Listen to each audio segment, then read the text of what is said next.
हम ये जानेंगे कि मुहावरा क्या है।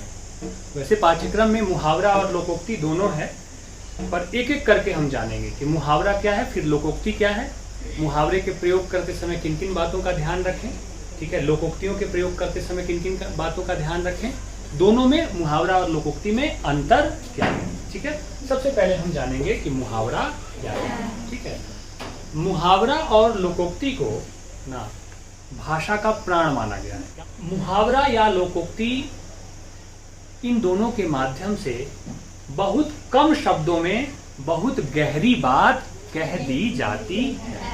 ठीक है, जिन बातों को कहने के लिए आपको बहुत सारे शब्द और बहुत सारे वाक्य खर्च करने पड़ते हैं, मुहावरे और लोकोक्तियों के माध्यम से हम बहुत कम शब्दों में वो बात कह देते हैं। ठीक है, जैसे कि एक उदाहरण देता हूं। ठीक है, ऊंट के मुंह में जीरा, है ना मुहावरा। इसका अर्थ क्या हुआ?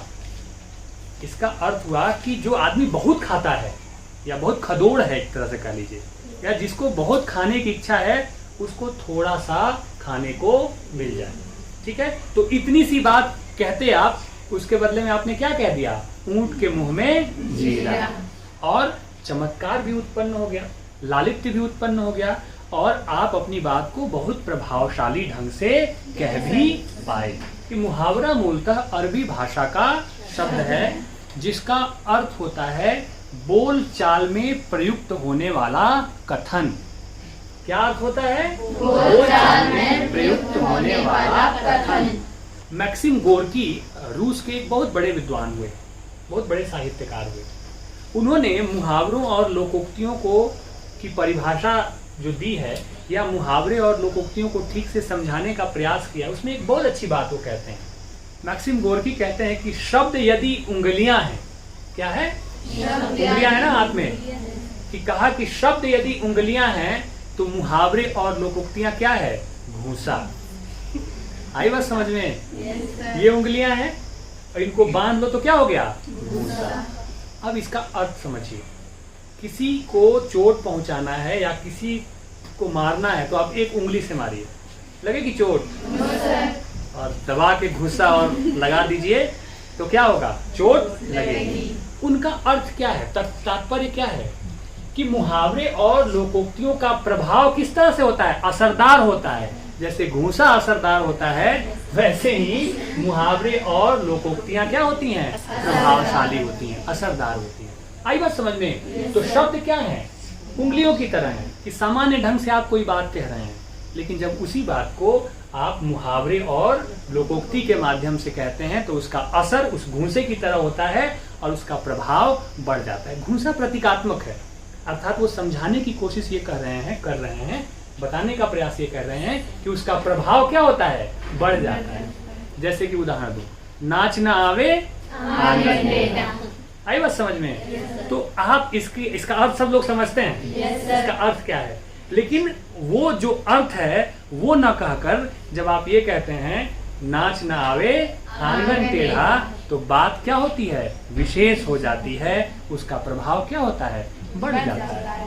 और सुनने वाले को भी क्या, सुनने वाले पे भी प्रभाव पड़ता है कि भाई बात कही क्या जा रही है ना। एक तो करेला दूजे नीम चढ़ा, स्वभाव तो बुरा ही है इसका, संगति भी बुरी है इसकी। एक तो करेला खुद कड़वा है, दूजे नीम चढ़ा, ऊपर से नीम के ऊपर है, ठीक है, तो स्वभाव तो इसका बुरा है ही, ऊपर से इसकी संगति भी क्या है? बुरी है।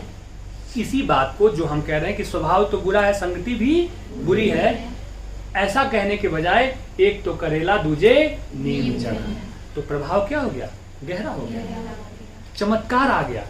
तो जिस भाषा के पास जितने अधिक मुहावरे और जितनी अधिक लोकोक्तियां होती हैं, उस भाषा को उतना ही अधिक समृद्ध और शक्तिशाली माना जाता है। आ गई बात समझ में? ठीक है ना। साधारण अर्थ में अगर मुहावरे की परिभाषा देनी हो तो आप क्या कहेंगे? वह पदबंध जो सामान्य अर्थ को छोड़कर किसी विशेष अर्थ का बोध कराता है और वह विशेष अर्थ प्रभावशाली ढंग से संप्रेषित होता है, उसे हम क्या कहते हैं? मुहावरा कहते हैं। स्पष्ट है? Yes sir. आगे समझ में कोई कठिनाई? मुहावरों का प्रयोग करते समय हमें कुछ विशेष बातों का ध्यान रखना चाहिए। वो बातें कौन कौन सी हैं? उसमें पहला बिंदु है कि मुहावरों का प्रयोग हमेशा वाक्यों के साथ होता है, ठीक है? या मुहावरा हमेशा वाक्य में प्रयोग किया जाता है, ठीक है ना? खाली खाली मुहावरे का प्रयोग नहीं किया जा सकता। आंख दिखाना एक मुहावरा है जिसका अर्थ होता है क्रोध करना। तो आप किसी से कहो कि आंख दिखाना, ठीक है ना, तो अर्थ स्पष्ट नहीं हुआ। लेकिन आप ये कहें कि आप मुझे आंख मत दिखाओ, तो स्पष्ट है कि आप उनसे डरने वाले नहीं। आगे बात समझ में? तो मुहावरों का प्रयोग हमेशा कहाँ होगा? वाक्यों के साथ। आगे बात समझ में? दूसरा, मुहावरे के मूल रूप में कभी कोई बदलाव नहीं है, ठीक है? जैसे कि एक मुहावरा है गला फाड़ना। गला फाड़ना का अर्थ क्या हुआ? जोर से चिल्लाना, ठीक है? अब गला फाड़ने की जगह आप कंठ फाड़ना नहीं बोल सकते हैं, या गर्दन फाड़ना नहीं बोल सकते, आप गला फाड़ना ही बोलेंगे। आंख दिखाना के बदले आप कुछ और नाक दिखाना नहीं बोल सकते, ठीक है ना? तो यानी कि जो मूल रूप है उसमें कहीं कोई बदलाव नहीं है। स्पष्ट है? दूसरी बात समझ में आ गई? ठीक है। तीसरा बिंदु है कि मुहावरे के शब्द क्रम में कोई परिवर्तन नहीं किया जा सकता है, ठीक है? जैसे कि एक उदाहरण मैं देता हूं, 9 2 11 होना, भाग जाना।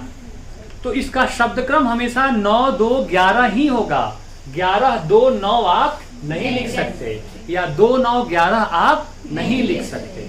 यानी कि जो क्रम है, जो व्यवस्था है मुहावरे की, उस व्यवस्था में आप कोई बदलाव नहीं कर सकते हैं। स्पष्ट है? चौथा है कि मुहावरे के लिंग वचन में कोई परिवर्तन नहीं किया जाता है, ठीक है? अब आप ऐसे देखें कि क्रिया तो बदल जाएगी, मुहावरे का जब आप प्रयोग करेंगे तो क्रिया बदल जाएगी, लेकिन लिंग वचन में कोई परिवर्तन नहीं आएगा, ठीक है? जैसे कि मान लीजिए कोल्हू का बैल, ठीक है? कोल्हू का बैल एक मुहावरा है, ठीक है? तो बैल तो पुल्लिंग है, ठीक है ना? लेकिन अगर किसी स्त्री के लिए अगर आप प्रयोग करेंगे तो भी बैल ही प्रयोग होगा, गाय नहीं होगी। जैसे कि मान लीजिए सीमा एक नाम है, सीमा सुबह से शाम तक कोल्हू का बैल बनी रहती है। बैल का इस्तेमाल पुल्लिंग में होता है, तो आप उसको ये नहीं कह सकते कि सीमा सुबह से शाम तक कोल्हू का गाय बनी रहती है। आई बात समझ में? आप वहां पे भी यही कहेंगे कि सीमा सुबह से, किसी का नाम सीमा तो नहीं है, बस मैं बच गया। सीमा सुबह से शाम तक कोल्हू का बैल बनी रहती है। आगे बात समझ में? यानी कि मुहावरे के लिंग और वचन में कोई परिवर्तन नहीं होगा। कि मुहावरे का सामान्य अर्थ नहीं होता है, वह हमेशा लाक्षणिक अर्थ प्रकट करता है। लाक्षणिक अर्थ यानी कि उसका संकेत कुछ और है।